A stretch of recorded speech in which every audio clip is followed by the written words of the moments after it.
ઓફિસમાં આપેલા છે એ મારા ડબલમાં જોઈ ગયા ને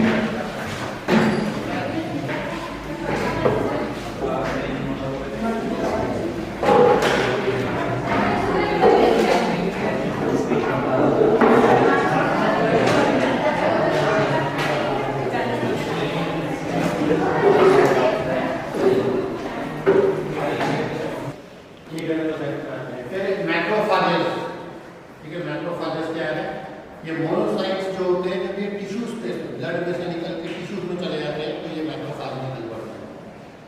फिर डेंड्राइटिक सेल्स क्या होते हैं? ये आपके ठीक है सभी टिश्यूज में स्किन के नीचे सब जगह आपको डेंड्राइटिक सेल्स देखने को मिलेंगे, इसकी हम बात करेंगे। ठीक है देन न्यूट्रोफिल्स, ठीक है ये भी न्यूट्रोफिल्स जो है ब्लड वेसल में एल्डोसाइट में निर्माण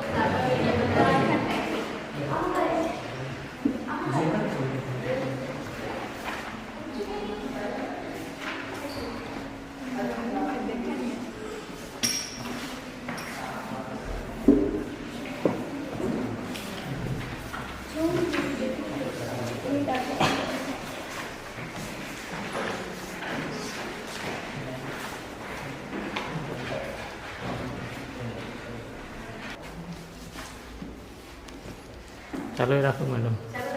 તમે એવું કહી શકો બરાબર કે દ્વિઅંગી વનસ્પતિ છે તો તેના અસ્મિઓ મળશે બરાબર. પછી દ્વિઅંગી વનસ્પતિ છે તો તેના અસ્મિઓ મળેલા હશે. આલ્ગી છે તો તેના અસ્મિઓ મળેલા હશે.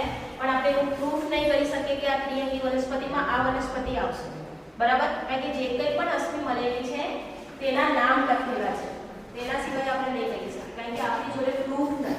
અને પ્રૂફ ક્યારે મળે? અસ્મિ મળે તો આપણે લોકો તે આતા નહીં, આપણે લોકોએ ડોક્યુમેન્ટેશન નથી કરેલું એટલે નહીં મળે.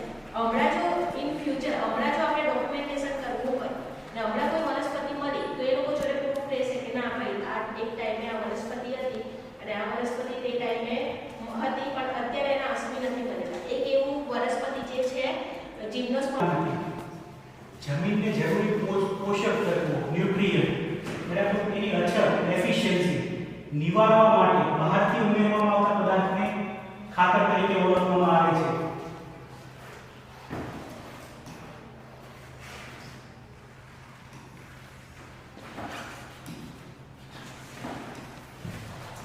બરાબર જમીનને જરૂરી પોષક તત્વો.